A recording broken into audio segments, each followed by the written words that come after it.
بسم اللہ الرحمن الرحیم۔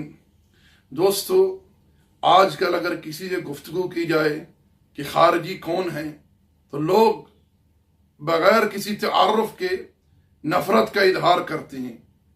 جی، یہ چیز مطلوب ہے، اس گمراہ فرقے سے نفرت ہونی چاہیے، لیکن اس کے ساتھ ساتھ اس فرقے کی معلومات بھی ہونی چاہیے تاکہ ہم اس گمراہ فرقے سے خود بھی بچ سکیں اور اپنی اولاد کو بھی محفوظ رکھ سکیں۔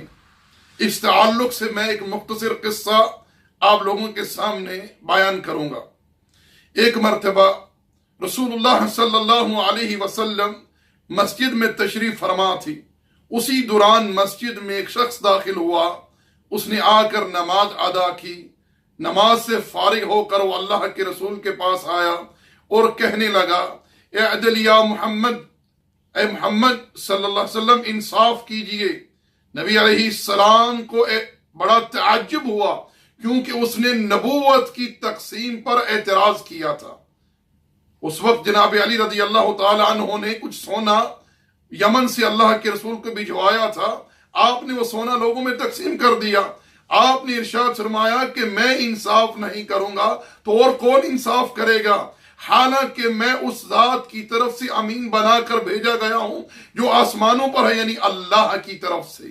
صحابہ کرام نے عرض کی، اللہ کے رسول اجازت دیجیے ہم اس کی گردن اڑا دیں۔ آپ نے ارشاد فرمایا کہ اللہ نے مجھے نمازیوں کے قتل سے منع فرمایا ہے۔ وہ شخص رخصت ہو گیا۔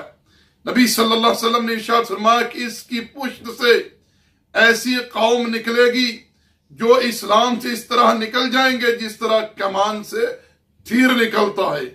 وہ شخص کون تھا؟ وہ شخص ذوالخویسرہ تھا جس سے خارجی گروہ کی ابتدا ہوئی۔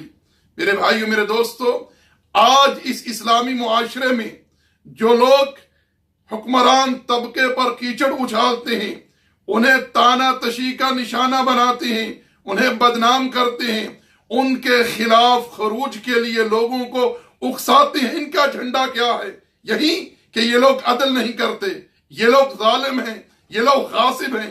اسی وجہ سے لوگوں کو ان کے لیے خروج پر اکساتے ہیں، اور کچھ لوگ ممبران رسول پر کھڑے ہو کر یہ کام کرنے کی مذموم کوشش کرتے ہیں، معاذ اللہ تعالی۔